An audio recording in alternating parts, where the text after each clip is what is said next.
Students, कल हमने पढ़ा गांधी जी का असहयोग आंदोलन। गांधी जी के असहयोग आंदोलन का सबसे बड़ा परिणाम यह था, अब जो कांग्रेस पार्टी एक जन सामान्य पार्टी बन गई और जो भारत का राष्ट्रीय आंदोलन है उसको जन सामान्य व्यक्ति जुड़ गया।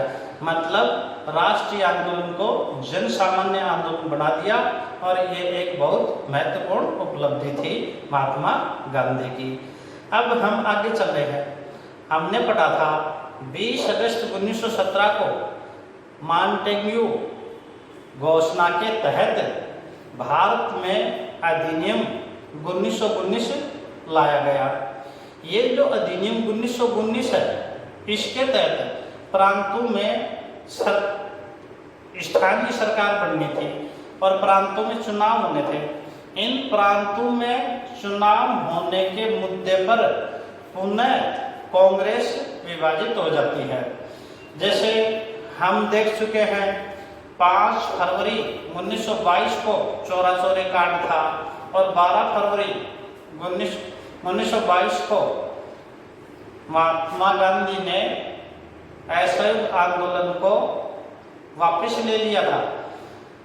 इससे असहयोग आंदोलन बंद हो गया, परंतु अधिनियम 1919 के तहत प्रांतों में चुनाव थे।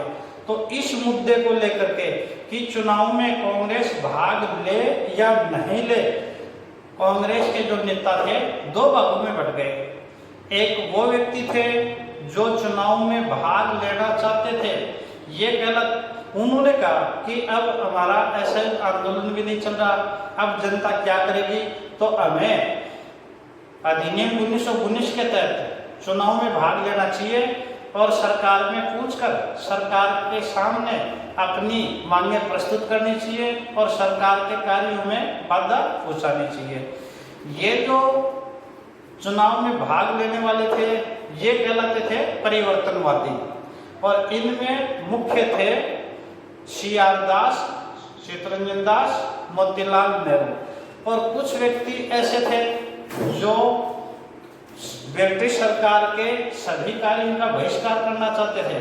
महात्मा गांधी चाहते थे कि भारतीय जनता ब्रिटिश सरकार को किसी भी तरह से सहयोग नहीं करेगी, इन चुनावों में भी भाग नहीं लेगी। तो इसमें गांधी जी व गांधी जी के साथ जो अन्य सदस्य थे, doctor Rajendra Prasad, doctor Ansari, doctor रंगा, राजगोपालाचारी, ये कहलाए अपरिवर्तनवादी। ये कहलाए अपरिवर्तनवादी। इस तरह से कांग्रेस दो भागों में बढ़ जाती है, एक तो परिवर्तनवादी और दूसरे अपरिवर्तनवादी। परिवर्तनवादी चुनाव चाहते थे तो उन्होंने इसका विरोध किया, जो चुनाव नहीं चाहते थे। परिवर्तनवादियों ने एक नई पार्टी का गठन किया जो कहलाती है स्वराज पार्टी। स्वराज पार्टी। इसकी एक बात और इम्पोर्टेंट है कि कांग्रेस का दिसंबर 1922 का अधिवेशन गया बिहार में हुआ। ये गया जो स्थान है यह है बिहार, यहाँ हुआ। इस अधिवेशन के जो अध्यक्ष थे वो सी.आर. दास थे। सी.आर. दास का पूरा नाम है चित्तरंजन दास। कांग्रेस अध्यक्ष सी.आर. दास अधिनियम 1919 के तहत चुनाव में भाग नहीं लेना चाहते थे, परंतु इनके अध्यक्ष रहते हुए अपरिवर्तनवादियों का बहुमत था। उन्होंने बहुमत प्रस्ताव पास कर लिया कि चुनाव में भाग नहीं लिया जाए। इस मुद्दे पर सी.आर. दास ने कांग्रेस से त्याग पत्र दे दिया, अध्यक्ष पद से त्याग पत्र दे करके एक नई पार्टी का गठन किया जो स्वराज पार्टी कहलाती है। इस पार्टी की स्थापना 1 मार्च 1923 को हुई थी। अभी पिछले फर्स्ट ग्रेड में एग्जाम में प्रश्न पूछा था, स्वराज पार्टी की स्थापना कब हुई? तो स्वराज पार्टी की स्थापना कब हुई? 1 मार्च 1923। इसके संस्थापक थे चित्तरंजन दास, सी.आर. दास और दूसरे थे मुख्य मोतीलाल नेहरू। सी.आर. दास को बनाया स्वराज पार्टी का अध्यक्ष और मोतीलाल नेहरू बने सचिव। तो इस तरह से नई पार्टी का गठन किया गया। इसका स्थान भी बार बार पूछा जाता है, तो इसका स्थान क्या था? इलाहाबाद। इसका स्थान था इलाहाबाद। इस तरह से स्वराज पार्टी अस्तित्व में आई। परिवर्तनवादी कौन थे? CR दास, मोतीलाल नेहरू आदि। अपरिवर्तनवादी कौन थे? जो इन अधिनियम के तहत चुनाव में भाग नहीं लेना चाहते थे, उनमें डॉक्टर राजेंद्र प्रसाद, वल्लभ भाई पटेल, राजगोपालाचारी, डॉक्टर अंसारी और NG रंगा। इस तरह से स्वराज पार्टी की स्थापना हुई, परंतु जल्दी कांग्रेस ने स्वराज पार्टी को मान्यता दे दी और यह स्वराज पार्टी कांग्रेस में ही विलीन हो जाती है। 1925 में CR दास की मृत्यु हो जाती है। 1925 में CR दास की मृत्यु के बाद स्वराज पार्टी कमजोर हो जाती है। हाँ, परंतु स्वराज पार्टी ने अधिनियम 1919 के तहत जो चुनाव हुए उनमें भाग लिया और ये केंद्रीय परिषद में काफी सीटें स्वराज पार्टी ने जीती। अब अगला हम अध्ययन कर रहे हैं Simon commission. Simon commission important है। साइमन कमीशन देखो, ये भारत सरकार अधिनियम 1919, माउंटेन्यू चेम्सफोर्ड अधिनियम 1919, उस अधिनियम 1919 में एक प्रावधान किया गया था कि 10 वर्ष बाद मतलब 1929 में 10 वर्ष बाद इस अधिनियम 1919 के तहत सरकार ने कहाँ तक उत्तरदायी शासन की स्थापना का मार्ग प्रशस्त हुआ है और भारतीयों को कहाँ तक राजनीतिक स्थिति में पहुंच गए हैं। इस चीज के जांच हेतु 1929 में एक कमीशन का गठन करना था, परंतु वहां ब्रिटेन में कंजर्वेटिव या यूं कहें रूढ़िवादी पार्टी थी 1927 में, और वहां 1928 में चुनाव होने थे। तो रूढ़िवादी पार्टी या कंजर्वेटिव पार्टी को ये बैठा कि यदि यहाँ लेबर पार्टी आ गई तो वो भारतीयों को बहुत अधिक अधिकार दे देगी, तो उससे पहले अपने निर्धारित समय 1929 से 2 वर्ष पहले नवंबर 1927 को साइमन कमीशन का गठन किया गया। तो इम्पोर्टेंट है, साइमन कमीशन का गठन कब किया गया? नवंबर 1927। साथ में एक बात और याद रखेंगे, कौन सी पार्टी ने किया? कंजर्वेटिव पार्टी ने। इसका जो अध्यक्ष है वो है sir John Simon, sir John Simon, और इसमें 7 सदस्य थे और 7 के 7 सदस्य अंग्रेज थे। एक भी भारतीय सदस्य नहीं था, एक भी भारतीय सदस्य नहीं था। और ये जो साइमन कमीशन है इसका भारत में आगमन, ये तारीख ज्यादा इंपॉर्टेंट है, भारत में आगमन हुआ 3 फरवरी 1928 को और ये साइमन कमीशन मुंबई पहुंचा। जब इसके उद्देश्य क्या थे? उद्देश्य थे अधिनियम 1919 की जांच और भारत में उत्तरदायी शासन की स्थापना कहाँ तक हुई है, ये जांच के लिए आ रहा था। पर भारतीयों को संवैधानिक अधिकार देना है, भारतीय जनता की जांच करनी है कि उन्होंने कहाँ तक राजनीतिक शिक्षा प्राप्त कर ली, परंतु इसमें एक भी भारतीय सदस्य नहीं था। इसलिए भारत की अधिकांश पार्टियों ने इसका विरोध किया, भारतीय जनता ने इसका विरोध किया और कांग्रेस ने इसे श्वेत कमीशन कहा। श्वेत कमीशन क्यों कहा? क्योंकि इसके सभी सदस्य अंग्रेज थे, गोरे थे, श्वेत थे, अतः यह श्वेत कमीशन कहा गया। जगह जगह पर इसका विरोध किया गया। इलाहाबाद में मोतीलाल नेहरू, जवाहरलाल नेहरू ने इसका विरोध किया। कोलकाता में सुभाष चंद्र बोस ने इसका विरोध किया। सरदानंद अशरफ अली ने दिल्ली में इसका विरोध किया। और सबसे महत्वपूर्ण लाहौर में जो विरोध किया जा रहा था, लाहौर में विरोध किया था लाला लाजपत राय ने। पूरे देश में go back Simon, Simon commission वापस जाओ, गो बैक साइमन कमीशन, ये नारे लगाए गए। जगह जगह साइमन कमीशन को काले झंडे दिखाए गए। परंतु लाहौर में लाला लाजपत राय विरोध का नेतृत्व कर रहे थे और इन पर पुलिस द्वारा लाठियों का प्रहार किया गया और कुछ समय बाद में लाला लाजपत राय घायल हो जाते हैं। कुछ समय बाद लाला लाजपत राय की मृत्यु हो जाती है। तो यहाँ लाला लाजपत राय का एक इम्पोर्टेंट कथन है, मेरे ऊपर जो लाठियों के प्रहार किए गए हैं वही एक दिन ब्रिटिश साम्राज्य के ताबूत की आखिरी कील साबित होगी। तो इस तरह से साइमन कमीशन का पूरे देश में विरोध किया गया और साइमन कमीशन ने मई 1930 में लंदन में अपनी रिपोर्ट प्रस्तुत की और इस साइमन कमीशन की रिपोर्ट पर चर्चा करने के लिए ब्रिटिश सरकार ने लंदन में 3 गोलमेज सम्मेलन बुलाती है। इधर लाला लाजपत राय की मृत्यु का बदला सरदार भगत सिंह सुखदेव राजगुरु ने सॉन्डर्स की हत्या करके लिया। साइमन कमीशन ने मई 1930 में लंदन में अपनी रिपोर्ट दी। साइमन कमीशन की क्या सिफारिशें थी?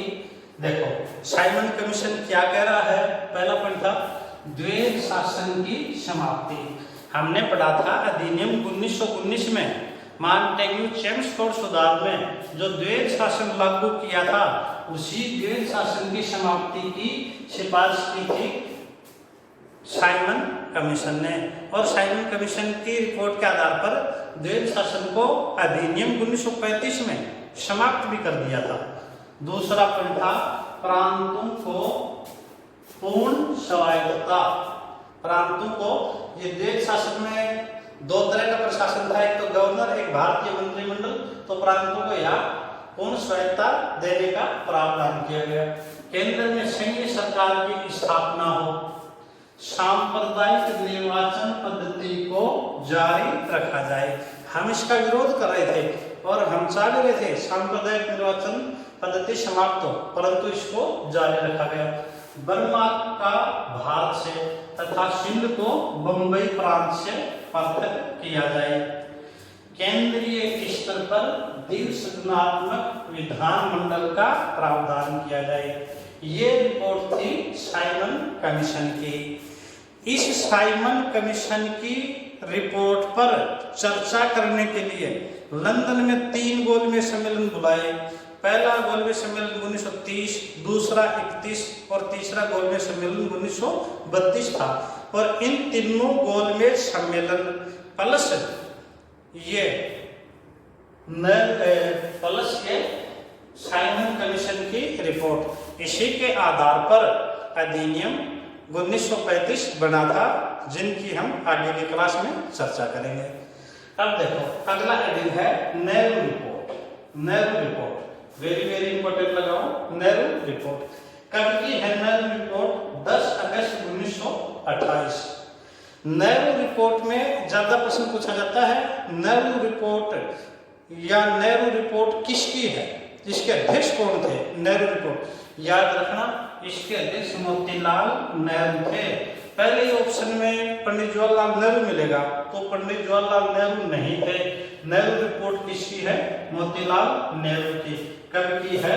10 अगस्त 1928। इसको सुने। जैसे ही साइमन कमीशन भारत में आ रहा था, उसका हर जगह विरोध किया जा रहा था।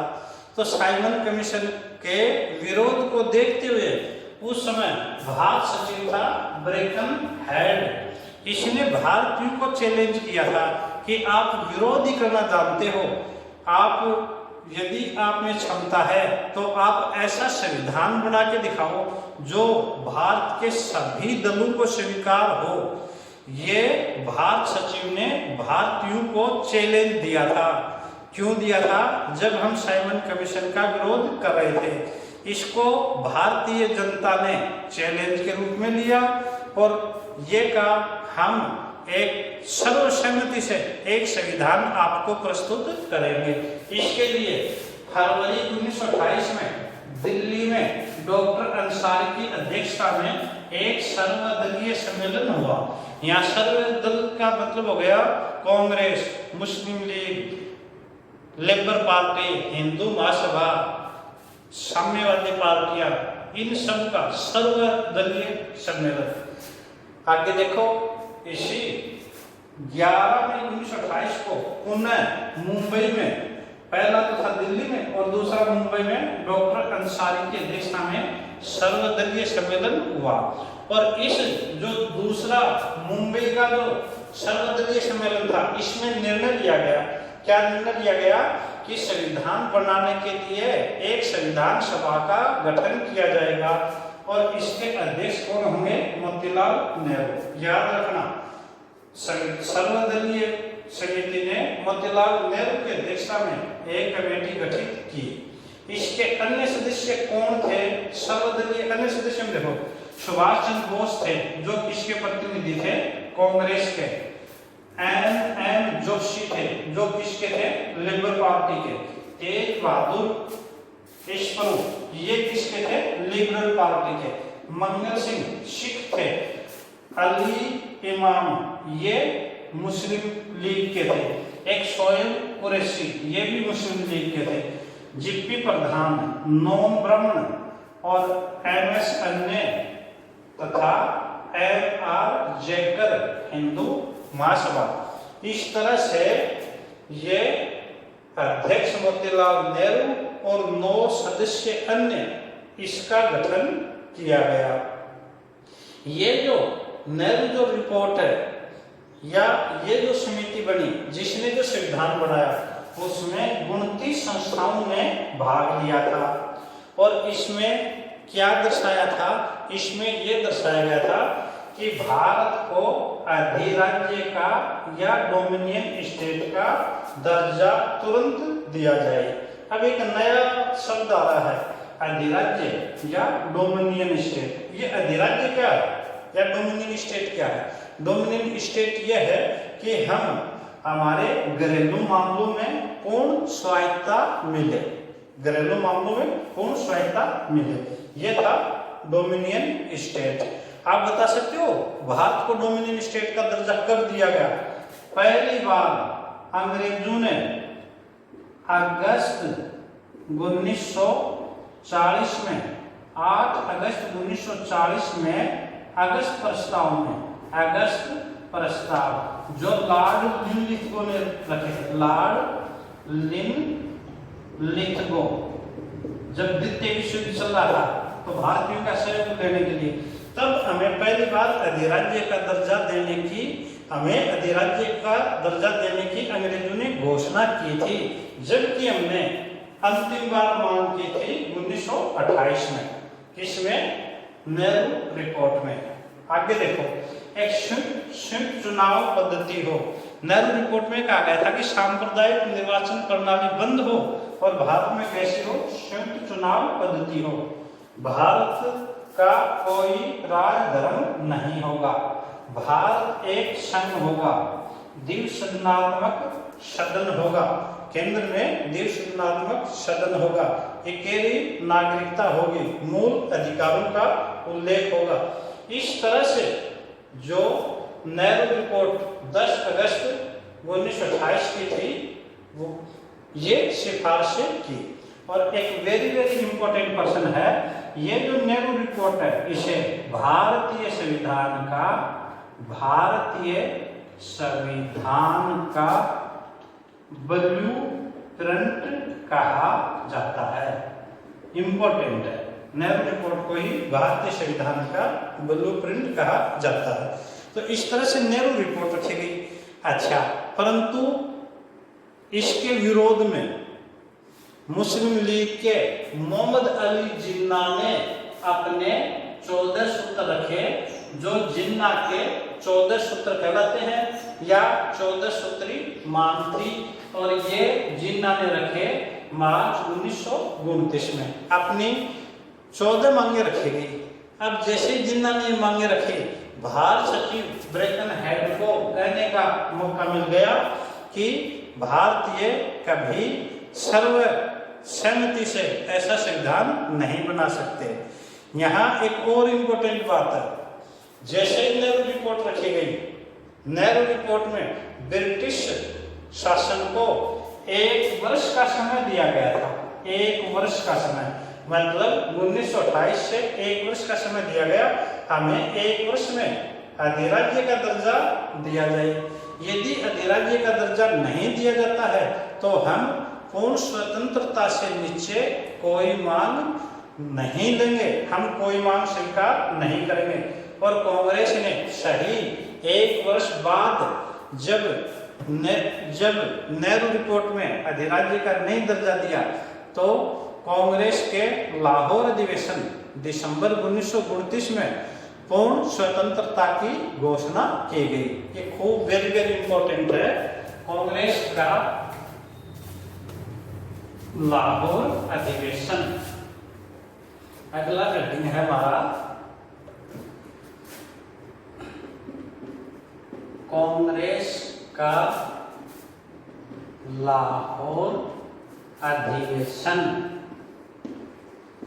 ये अधिवेशन है दिसंबर 1929 का। यहाँ अध्यक्ष करेंगे, काफी बार एग्जाम में पूछा गया है। अध्यक्ष है पंडित जवाहरलाल नेहरू, पंडित जवाहरलाल नेहरू। देखो, जब हमें अधिराज्य का दर्जा नहीं दिया गया तब कांग्रेस के लाहौर अधिवेशन में जिसके अध्यक्षता पंडित जवाहरलाल नेहरू ने की थी, और आप 4 बार इंपोर्टेंट लगा के लिख लोगे, कांग्रेस ने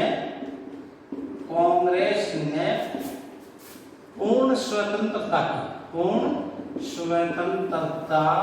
की मांग की।